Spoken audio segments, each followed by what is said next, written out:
Para देखो भी, इस शांत समय में अहंकार को बेच सो रो रही क्यों। कोकिल बोलो तो चुपचाप मधुर विद्रोह बीज, इस भांति बो रही हो। कोकिल बोलो तो बीज विद्रोह का अर्थ विद्रोह की भावना, शांत का अर्थ बिल्कुल शांति से रहना, अंधकार का अर्थ अंधेरा। प्रस्तुत कविता की भावार्थ और व्याख्या की लिखिए। कवि ने कोकिल से पूछा, तुम रात के समय इस शांत समय में और गहरे अंधकार के अंदर क्यों चीख रही हो। इस विषय में कुछ तो बोलो। इस समय अपनी मधुरतान भाषा के द्वारा तुम क्रांति के बीज बो रही हो। कहने का भाव यह है कि कोयल की ध्वनि में कवि को विद्रोह की भावना अनुभव हुई है। कवि की अपनी मधुर भाषा में रचित कविता के द्वारा लोगों के मन में विद्रोह की भावना उत्पन्न करना है। प्रस्तुत काव्य पंक्ति के भाव सौंदर्य पर प्रकाश डालिए। कवि के कहने का भाव यह है कि रात के समय वातावरण में कोयल की मधुर ध्वनि होते हुए भी विद्रोह के भाव युक्त प्रतीत होते हैं। रात के गहन अंधकार में सारा संसार सोया हुआ, लेकिन कोयल अपनी आवाज़ के द्वारा ऐसा विद्रोह उत्पन्न करना चाहती है जिसे जेल में रहने वाले कैदी बिल्कुल ही जनता के को सचेत करने वाला का संदेश देता है कि वो कैदी एकदम अपने जोश में आ जाए और विद्रोह की अग्नि उनके अंदर दहक उठे। प्रस्तुत पद्यांश के काव्य सौंदर्य को स्पष्ट कीजिए। भाषा सहज और सरल है। मधुर विद्रोह बीज में विरोधाभास अलंकार है। शब्द चयन भावा अनुकूल है। प्रस्तुत काव्य पंक्ति में भाषा सहज और सरल प्रभावमयी है। मधुर विद्रोह बीज इस भांति बो रही हो। पंक्ति का भाव स्पष्ट कीजिए। प्रस्तुत पंक्ति में कवि ने बताया कि विद्रोह की भावना केवल ओजस्वी भाषा में नहीं है, बल्कि मधुर शब्द के द्वारा भी विद्रोह की भावना उत्पन्न की जा सकती है। अब पांचवा पैरा देखो भाई। काली तू रजनी भी काली, शासन की करनी भी काली। काली लहर कल्पना काली, मेरी काल कोठरी काली। टोपी काली कमली काली, मेरी लोह श्रृंखला काली। पहरे की हूँ कृति की ब्याली, तिस पर गाली ए आली। इस काले संकट सागर पर मरने को मदमाती। अब इसके कोकिल बोलो तो अपने चमकीले गीतों को क्यों कर हो तैरती। कोकिल बोलो तो।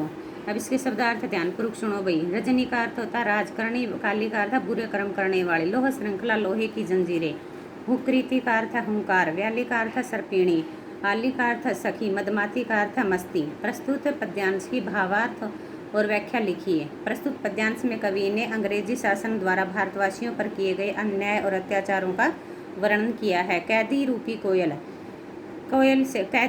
कवि कोयल से कहता है कि हे तू काली है, रात भी काली है। इतना ही नहीं, ब्रिटिश शासन के द्वारा किए गए सभी कार्य बुरे हैं। उनकी कल्पना भी काली, अर्थात वो बुरा ही सोचते हैं और भारतीयों के साथ बुरा व्यवहार करते हैं। उनकी टोपी भी काली है। उन्होंने जो कैदियों को कंबल दिया है वह भी काला है, और जिन जंजीरों के द्वारा भारतवासियों को जकड़ा गया है उनका रंग भी काला है। हे कोयल, उनके द्वारा बिठाए गए पहरे भी हुंकार सर्पिणी भी काली है। वे जो गालियाँ देते हैं वो भी काली है। इस काले संकट रूपी सागर के लहराने के कारण, अर्थात जीवन पर इतना बड़ा संकट आने के बाद भारतवासियों के अंदर बलिदान देने की मस्ती छाई रहती है। हे कोयल तू बता अपने चमकीले गीतों को इस काले वातावरण पर किस प्रकार तैरती हो, मुझे इसका भेद बता। ब्रिटिश शासन। प्रस्तुत काव्य पंक्तियों में निहित भाव सौंदर्य को स्पष्ट कीजिए। प्रस्तुत पद्यांश में कवि ने भारतीय स्वतंत्रता सेनानियों के प्रति किए गए दुर्व्यवहार, अन्याय और अत्याचार को व्यक्त किया है। न केवल उनके द्वारा भारतवासियों पर किए गए अन्याय और कष्ट का वर्णन किया है, बल्कि यह भी दर्शाया कि किस प्रकार भारतवासी उस कष्ट को सहन करते हैं और बलिदान की भावना के माध्यम से देश के प्रति न्यौछावर रहते हैं। प्रस्तुत काव्य पंक्तियों में निहित काव्य सौंदर्य, शिल्प सौंदर्य पर प्रकाश डालिए। संपूर्ण काव्यांश की भाषा सहज और सरल है। संकट सागर में रूपक अलंकार है। संबोधन शैली का प्रयोग किया गया है। संपूर्ण पद में क वर्ण की आवृत्ति के कारण अनुप्रास अलंकार है। ब्रिटिश शासन की करनी के विषय में कवि ने क्या कहा है। ब्रिटिश शासन की करनी के विषय में कवि ने कहा है कि वे भारतीयों के साथ दुर्व्यवहार करते हैं। वे निर्दोष भारतीयों को जंजीरों में जकड़कर कारागार में बंद कर देते हैं, गाली गलौज करके अमानवीय व्यवहार का प्रदर्शन करते हैं, लेकिन फिर भी भारतवासियों के अंदर अपने देश के प्रति जो प्यार की भावना है वो कम नहीं होती। प्रस्तुत पद्यांश के मुख्य विषय पर प्रकाश डालिए। प्रस्तुत कवितांश का मुख्य विषय अंग्रेजी शासन की दोषपूर्ण नीति और भारतवासियों की देशभक्ति की भावना को उजागर करना है। भारतीय स्वतंत्रता सेनानी अंग्रेजी शासन की क्रूरता की चिंता न करके अपने जीवन का बलिदान करने के लिए हमेशा तैयार रहते हैं। अब 6 पैरा देखो भाई। तुझे मिली हरियाली डाली, मुझे नसीब कोठरी काली। तेरा नभ में संचार है, मेरा 10 फुट का संसार है। तेरे गीत हकावे वाह, रोना भी मुझे गुना। देख विषमता तेरी मेरी, बजा रही थी इस पर रणभेरी। इस हूँ कृति पर अपनी कृति से कहने क्या कर दूं।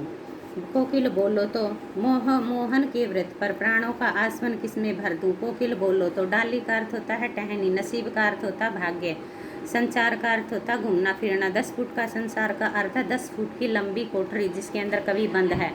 कहावे वाह है प्रशंसा प्राप्त करना। गुनाह का अर्थ होता है अपराध, विषमता का अर्थ होता है अंतरण, भेरी का अर्थ है युद्ध का नगाड़ा, हुंकृति का अर्थ है हुंकार, कृति का अर्थ है रचना, मोहन का अर्थ है मोहनदास करमचंद गांधी, आसव का अर्थ है अरकिया आनंद। प्रस्तुत पद की व्याख्या और भावार्थ स्पष्ट कीजिए। प्रस्तुत पद्यांश में कवि ने कैदी और कोकिला के जीवन की स्थितियों के अंतर को स्पष्ट करते हुए कैदी के प्रति सहानुभूति अभिव्यक्त की है। कैदी कोकिल से कहता है कि हे कोयल, तुझे बैठने के लिए हरी भरी डाली मिली हुई है, लेकिन मुझे तो यह कोठरी मिली हुई है जिसके अंदर मैं बंद हूँ।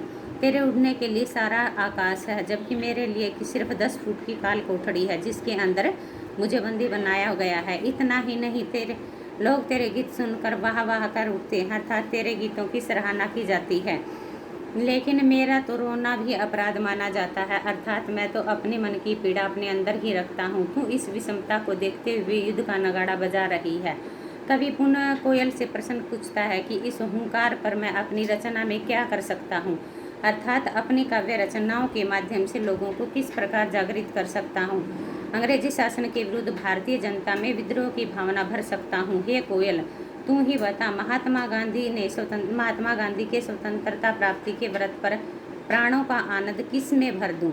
प्रस्तुत पद्यांश की भावार्थ स्पष्ट कीजिए। कवि के कहने का भाव यह है कि कुछ लोगों के लिए समूचा संसार रहने के लिए है, कुछ को कैद में बंद कर दिया गया है, यहाँ तक कि संपूर्ण भारत ही कारागार जैसा लगता है। अंग्रेजी शासन के इस अन्याय को समाप्त करने के लिए गांधी जी ने सत्यव्रत को धारण किया है।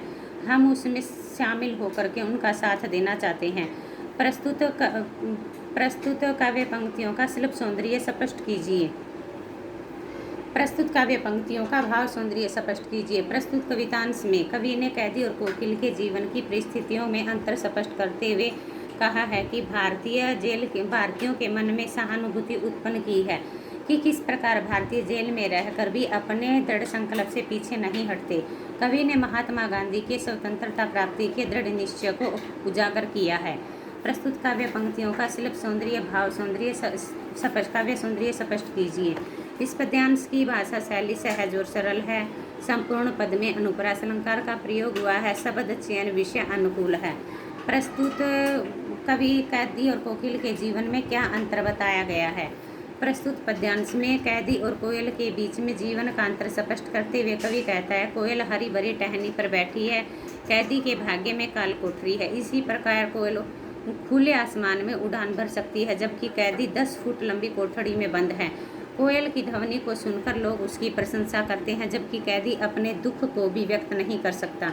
इस प्रकार कैदी और कोकिल के जीवन में अत्यधिक विषमता दर्शाई गई है। कवि ने मोहन के किस व्रत की ओर संकेत किया है।